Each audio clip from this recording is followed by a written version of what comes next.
Look at this position. White seems to be defending perfectly, but Gukesh found a move here that completely shattered the board. If you want to learn how to break through a solid defense like a Super Grandmaster, you need to see this whole game. Let's analyze it. Gukesh Tamaraju is black in this position. David Anton from Spain, the actual world champion of Spain, goes with d4. Gukesh goes knight f6, c4, e6, knight f3, d5. This is what we know to be the Queen's Gambit opening, and Queen's Gambit declined defense for black with d5. Knight c3, standard stuff. Knight d7, really solid for black. C takes d5, e takes d5. So here white goes queen c2, bishop b4. Instead of going bishop b4, we always have the option to go c6, and white will go bishop g5, then e3, and we will have what we know to be the Carlsbad structure for the pawns, which is a very solid option when it comes to these opening structures. Later we could have castled, bring the rooks to the center, develop the queen, and we will have like a really good play for black, really solid, and black would be actually having an equal position. So instead, Gukesh decided, the world champion decided to go bishop b4, white goes bishop f4, knight e4. So this is putting pressure to the knight on c3, which is actually with under a lot of pressure due to the pin of the bishop on b4. And white is gonna have to either take on e4 with some piece, or just continue developing with e3, bishop d3, castle. So David goes e3, g5 for black. So g5 is a really aggressive move, which is trying to attack immediately the opponent's king. g5 is opening the file for the rook to come to g8 and attack later on the king that would be on g1. Therefore, white goes bishop e5, attacking the rook on h8. Black continues with his plan to rook g8, h3, preventing some bishop g4 later on. Knight takes e5, good move. This is actually taking the pair of bishops from white, and black will be the one who's going to have the pair of bishops. It's somehow risky to move the pawns that are near your king, but in this scenario, the center is closed. Therefore, there's not a specific advantage from white by giving up the center somehow. Knight takes e5, queen e7, bishop b5. Good move. This is check. The king is under attack, so we have two options here. We can go king d8, which is an awkward move, and we can also go king f8. Which one is good? You may think, oh, but why don't you play c6? This is a blunder, yes, a huge blunder, because white will go knight takes c6. Let me show it to you. B takes c6, bishop takes c6 with a double attack with check and taking the rook on a8. So that is actually a really bad move. Gukesh went king f8, which is a great move. Just running out of the danger from the center. Bishop d3, putting pressure on the knight on e4. f6. So as grandmasters say, that the best defense is to attack. So with f6, we're kicking away the knight that's on e5 well placed. So the knight must move, or he can actually take on e4, which is what David did. Bishop takes e4, d takes e4. The knight is under attack, so he has to move. Bishop c4, bishop e6, brilliant move. This is an intermezzo move. The queen can actually take the pawn on e4 here, but if he takes that, we will take the knight that's on c4. So the knight must move, or white needs to defend it before they actually try to go and take the pawn on e4. So instead, David goes knight d2, we go f5, and here's the pawn storm. That's a really good plan from Gukesh, the actual world champion.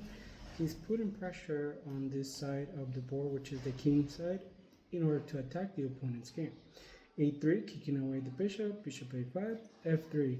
f3 is trying to counterattack, undermining the pawn that was on e4. However, black just takes the pawn on f3, knight takes f3, king g7. That's a prophylactic move. Why is it prophylaxis? Because white will go ahead and castle, and the rook will be here on the f file. So the king knows it, and he's getting out of danger. White goes castle, king h8, even hiding more of the danger. Knight e5. This is an outpost for the knight, as I explained in the previous videos. When you have a place for your knight that cannot be kicked away from any pawn, that's an outpost. So you need to put your knights on those squares because they're going to be really strong for your knights. David, as a Super Grandmaster, knows. And black goes c6, preventing the knight to go to d5 somehow. Knight f4, rook f8, knight c5.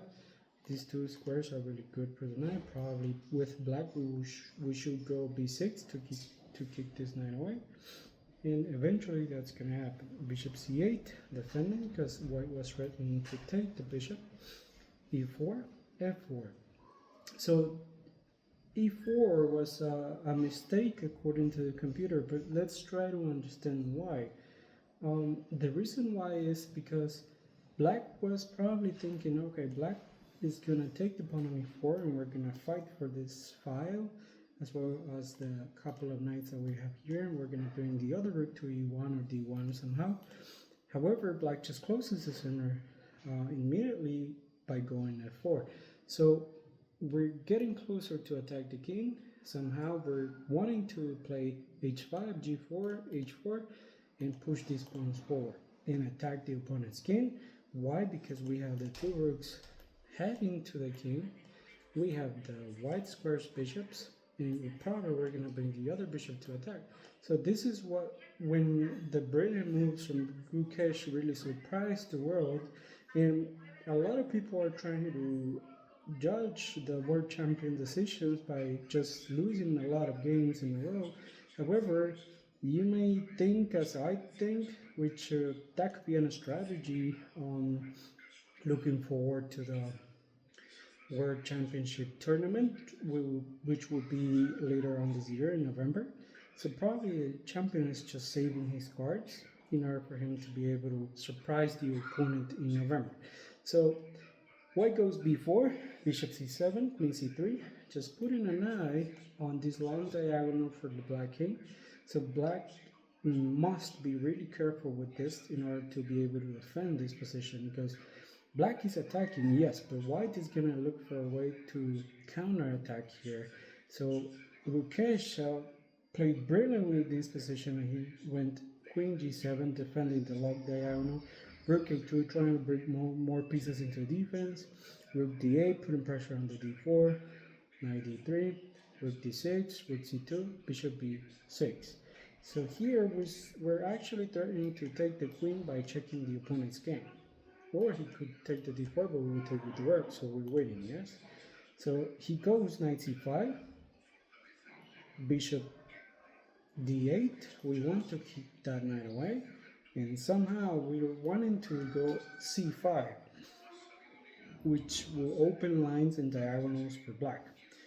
White defends with rook d2, bishop f6, threatening to take the knight here.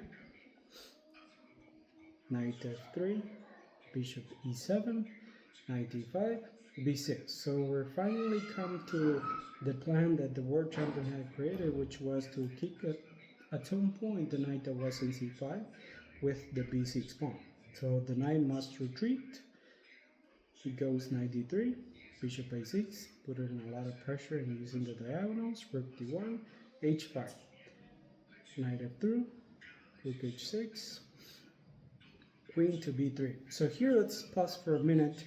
What will you do with black? Thinking that white is trying to attack you from here, and actually it's threatening to go knight f7 check, king h8, and white will be winning the exchange with knight takes h6. Therefore, black must be really careful here and be prophylactic. King goes h7, Queen f7. White is trying to exchange pieces, so this will weaken the black's attack on the king side. Black goes queen takes f7, knight takes f7, rook f6, attacking the knight on f7, knight e5, rook e6, rook e1, c5. So we're finally come to the point where we're undermining the d4 and b4, so we can open files and we can open the diagonals for our bishops, which we're at the very end, we're actually seeking to have the static advantage that we already have by just having the pair of bishops for the ending. So here, knight f3, which was a blunder. The computer says to go knight e7. However, I don't see the point of knight e7 here because there's not like a clear path for the knight. Black will simply go g4, hg, hg, and we're simply attacking on this position.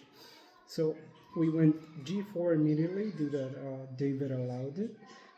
H takes g4, h g4, d5, counter attacking the rook, rook h6, just moving it away, knight e5, attacking on g4, g3. So this is the brilliant part of the game of the pawn storm that Gukesh had created amazingly in this position. White goes knight h3, c takes b4, a takes b4, bishop takes b4, where you have just one pawn, rook a2, attacking the bishop on a6, bishop c5 check, intermezzo move, king h1, bishop c8. Here we're winning because we're gonna eventually take this knight, take with the rook. These two passers will win the game for black. So this is the amazing part of the game. Rook takes a7, rook g7, simply defending, rook takes g7, rook takes king takes g7, knight d3, attacking on c5, f3. So we're now in the threat of the knight taking the bishop, because if he takes it here, we can actually take, or we can simply go f2 with the idea of taking on h3 and just promoting one of these two pawns later on in the game. White goes knight c5, e5, g takes h3, giving up the piece, because he knew that eventually he was going to be able to go f g2 check, intermezzo move, king g1, and then bishop h3 will just win the piece back for black. So g takes f3, bishop takes f3, h3, king g1, rook a6, which is a really technical way to convert this position. Black has a piece up. White only has one pawn for the piece, so this is a winning position for black. You can pause the video and try to find out how will you win this position with black. Well, I hope you did, and the correct way to win it is to go rook a4 with the idea of going rook d4. Yes, white can go e5, but he will have to take first this one, or we will simply go on the back rank to give it a checkmate. Yes, because we're just one move ahead of giving a checkmate, and these three passers are not going to be enough, because we just will bring the king and the bishop will be great garden for black. So I hope you enjoyed the video. You may go ahead and subscribe and have a